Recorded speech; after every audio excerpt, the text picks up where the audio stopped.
Colin Campbell. Norris seemed like an ordinary young man. Born in Glasgow, Scotland, he trained as a nurse. He eventually moved to Leeds, England, to work at the Leeds General Infirmary.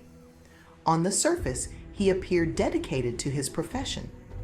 However, beneath this facade lurked a darkness that would soon shock the community. Norris began working at the Leeds General Infirmary in 2002. He was assigned to Ward 36, specializing in elderly care. It was here that a series of disturbing events began to unfold. Patients under Norris's care were falling inexplicably ill. The common thread? They were slipping into comas, their blood sugar plummeting dangerously low. Hypoglycemia, a condition characterized by low blood sugar, is a serious medical concern, especially in the elderly.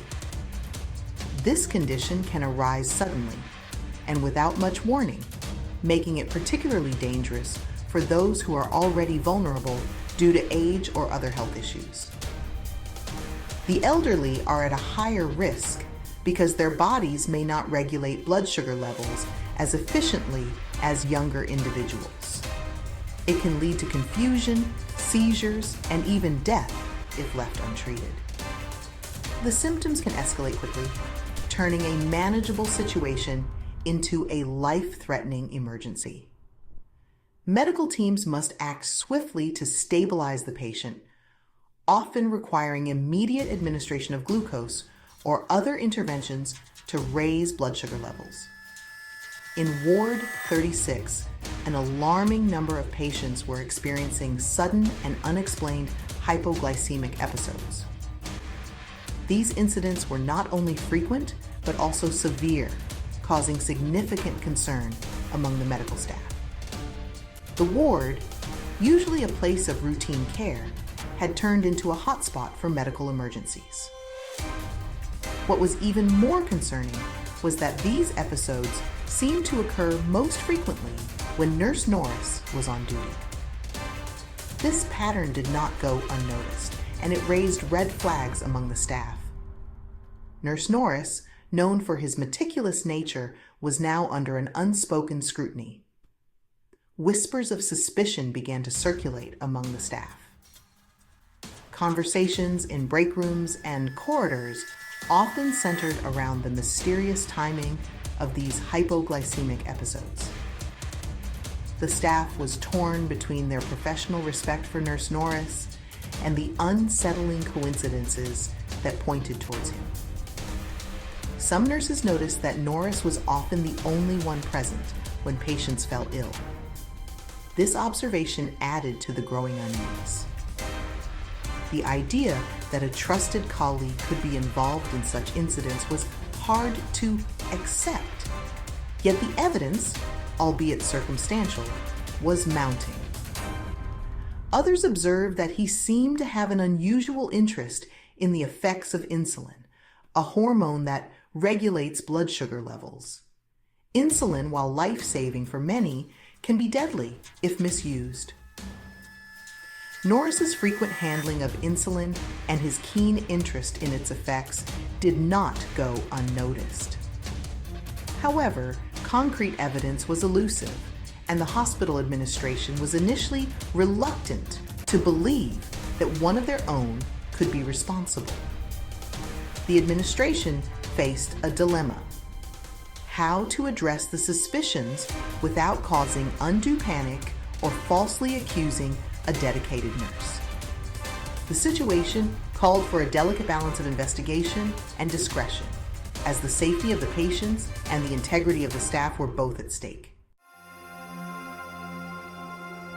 The case that brought everything to a head involved an 86-year-old patient named Ethel Hall.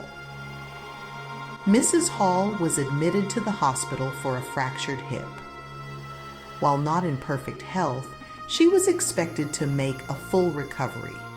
However, her condition took a sudden turn for the worse when she was under Norris's care. She slipped into a coma, her blood sugar plummeting to a critically low level. What was particularly chilling was that Norris had allegedly predicted Mrs. Hall's death. He was overheard telling colleagues that he didn't expect her to live through the night. Tragically, his prediction came true. Ethel Hall died on November 19, 2002. Her death, along with the string of other unexplained hypoglycemic comas, could no longer be ignored. The authorities were finally called in to investigate the suspicious deaths and illnesses at the Leeds General Infirmary. The focus quickly narrowed in on Colin Norris. Detectives discovered that Norris had access to insulin, which he could have easily administered to patients without raising suspicion. They also uncovered his unsettling fascination with the drug and its deadly potential. Furthermore, a pattern began to emerge. Norris's shifts often coincided with the times when patients suffered hypoglycemic episodes. Medical records showed that he had been present for the deaths or collapses of several patients who had been given insulin overdoses. The evidence, though circumstantial, painted a damning picture. In 2008, Colin Norris went on trial for the murders of 4 elderly patients: Ethel Hall, Bridget Bourke, Doris Ludlam, and Irene Crooks, and the attempted murder of a 5th, Vera Wilby. The case sent shockwaves through the medical community and the public as it raised serious concerns about patient safety and trust in healthcare professionals. The prosecution argued that Norris was a cold and calculating killer who preyed on vulnerable patients, using insulin as his weapon. They painted a picture of a man who had no regard for human life, meticulously planning his attacks to avoid detection. They presented evidence of his access to the drug, his suspicious behavior, and the chilling coincidence of his presence during the times of the patient's deaths. The prosecution highlighted how Norris had the means, motive, and opportunity to commit these heinous acts. The defense maintained Norris's innocence, claiming that the insulin overdoses were accidental or caused by natural causes. They argued that the elderly patients were already in fragile health, and their deaths could have been due to a variety of medical complications. They argued that the prosecution's case was based on coincidence and speculation, not concrete proof. The defense pointed out the lack of direct evidence linking Norris to the actual administration of the insulin overdoses. However, the jury ultimately sided with the prosecution. After days of deliberation, they were convinced by the weight of the circumstantial evidence and the compelling arguments presented by the prosecution. Colin Norris was found guilty on all counts. The courtroom was filled with a tense silence as the verdict was read, followed by a mix of relief and sorrow from the victims' families. He was sentenced to life in prison with a minimum term of 30 years. This case remains a stark reminder of the potential dangers within the healthcare system and the importance of vigilance in protecting vulnerable patients. Despite the guilty verdict, the case against Colin Norris has been the subject of much scrutiny and debate. Some medical experts have raised doubts about the reliability of the evidence, questioning whether the insulin overdoses could have been the result of natural causes or medical errors. They argue that hypoglycemia is a complex condition that can be difficult to diagnose and treat, especially in elderly patients with multiple health problems. Norris himself has always maintained his innocence. He has filed several appeals, claiming that he was wrongly convicted.